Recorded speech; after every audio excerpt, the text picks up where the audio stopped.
Hi, friends. I'm your old pal, Papa Dale. I'm a retired pastor, teacher, theologian, and professor with over 50 years of service to the Lord Jesus Christ. My name is Dale Warren. Professionally, I'm known in my writing and teaching as D.A. Warren, but my friends just call me Papa Dale. You can see the details of my testimony, family, education, ministry experience on other videos on this playlist. The reason I introduce each of the videos this way is for newcomers to get an idea of who I am. But for now, let's get right into today's topic, which is... don't know unless I put my glasses on. Pagan Myths. So this should be lecture number about 28. And this lecture introduces the world into which Yahweh revealed himself, the world of pagan religion. It is a religious fantasy world of human creation. Some elements of it harbor echoes of a past relationship with Yahweh, but it is a sin-stained world and not reflective of truth. Each idea about the gods that they serve is unbiblical. So let's look at pagan myth number 1. Now, it's kind of an offshoot of the truth about the nature of God, which is the nature of God is a Trinity, Father, Son, and Holy Spirit. And the pagan myth kind of shoots off of that. Various ancient cultures had triadic deities. For example, the Egyptian triad was Osiris, the god of the underworld, Isis, the god of magic, and Horus, the god of the sky. And in the Hindu religion, the Triamurti, the triumvirate, the Trinity of the Hindu faith, is you have Brahma, the creator, Vishnu, the preserver, and Shiva, the destroyer. Well, evangelical doesn't buy any of that. Evangelical Christianity doesn't buy any of that. Our analysis and criticism of these ideas, we argue that these trinities are not truly analogous to the Christian Trinity, Father, Son, and Holy Spirit, because they do not represent a unified essence. They are perversions of the truth about the nature of God. We view these pagan trinities as derivative or false representations of the true divine nature as revealed in Christianity. So if humanity started off, well, let's go to this point number 2. There's also an argument that these trinities were created as imitations or distortions of the Christian doctrine, as said earlier, derivative. And so if you kind of imagineer what it must have been like in the world before Yahweh revealed himself, you had millions and millions and millions of people who had created hundreds, maybe more, variations of what their ideas were about religion and the afterlife and the Creator and such things. And these ideas just were kind of echoes of the truth, but they weren't accurate echoes. They were derivative from the truth. So, pagan myth number 2. Creation myths. The pagan myths that we can look at are Enuma Elish, the Babylonian myth. Now this describes the creation of the world from the chaos of primordial waters and the birth of gods from this chaos. Or you can look at the Greek myth of Gaia and Uranus.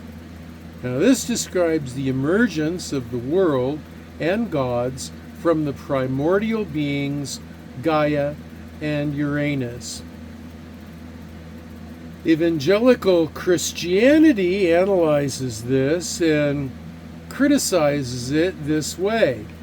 We often argue that these myths are not historical or factual accounts, but they're legendary and symbolic stories, like stories of Uncle Remus, or I can't think of another example. They're just made up stories. We believe the Genesis creation account provides the accurate and divinely inspired account of the world's origins. And we reject these myths for being polytheistic and or for presenting a creation process that conflicts with a clear historical revelation of the biblical account of a single omnipotent God creating the world in a specific manner. And none of these creation myths go beyond the level of trying to understand where did physical creation, the physical elements of creation, where did they begin? None of them. All of them assume that the universe is eternal and that the elements of the universe, the atoms and the different structures in the universe are all eternal, that they weren't created.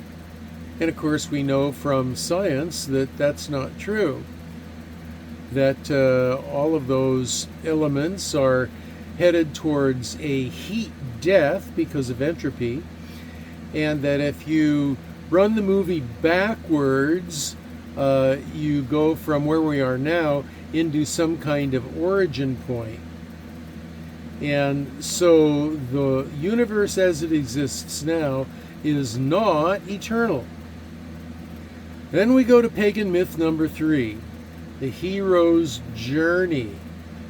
The pagan myth of Hercules, where Hercules performs 12 labors showcasing his strength and heroism, or the pagan myth, the Norse myth of Thor, the Norse myth of the Scandinavian countries of Thor, which talk about Thor's adventures, including his battles with giants and the quest for Mjolnir, which is the Nordic paradise.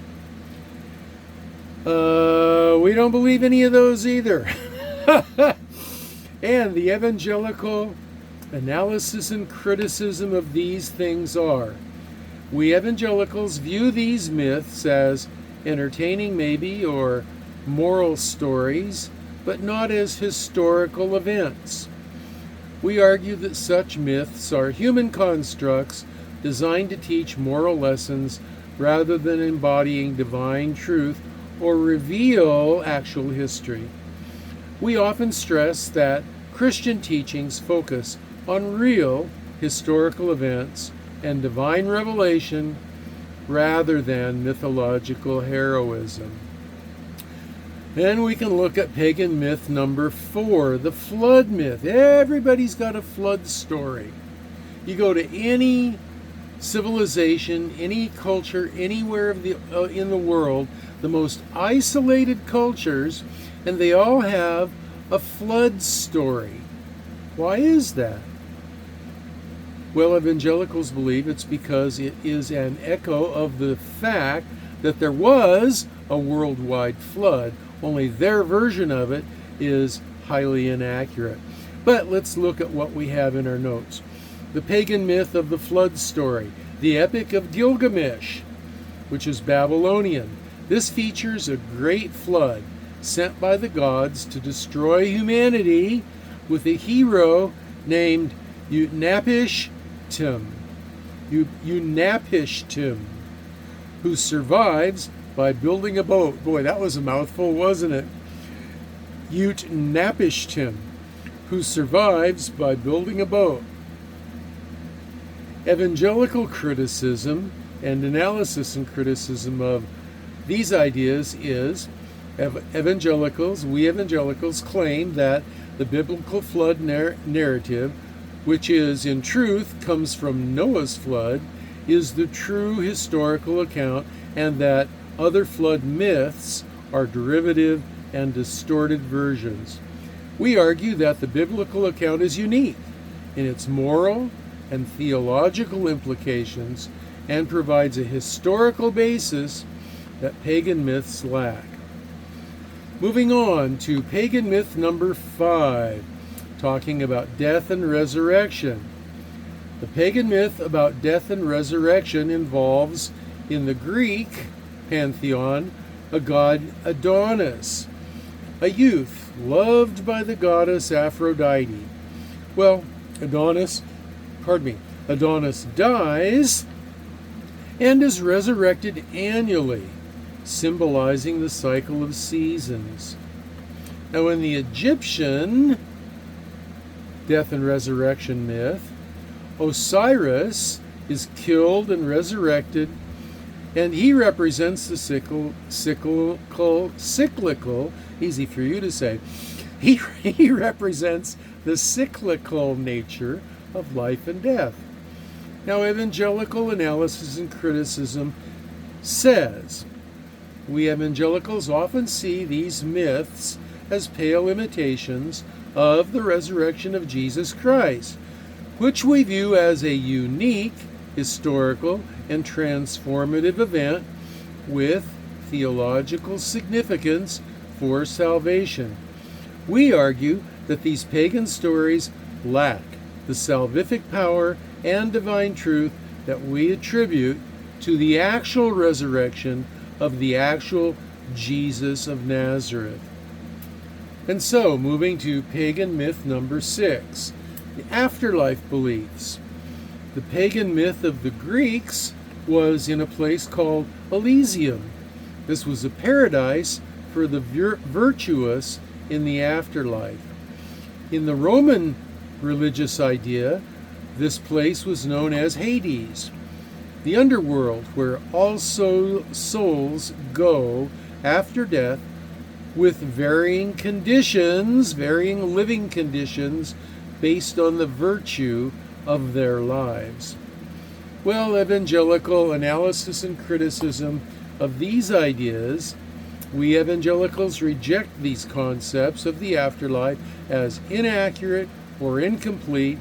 We emphasize Christian teachings about heaven and hell as clearly defined places of eternal reward or punishment, respectively. We argue that the pagan afterlife concepts are based on human ideas and are not revealed truths as found in the Christian gospel.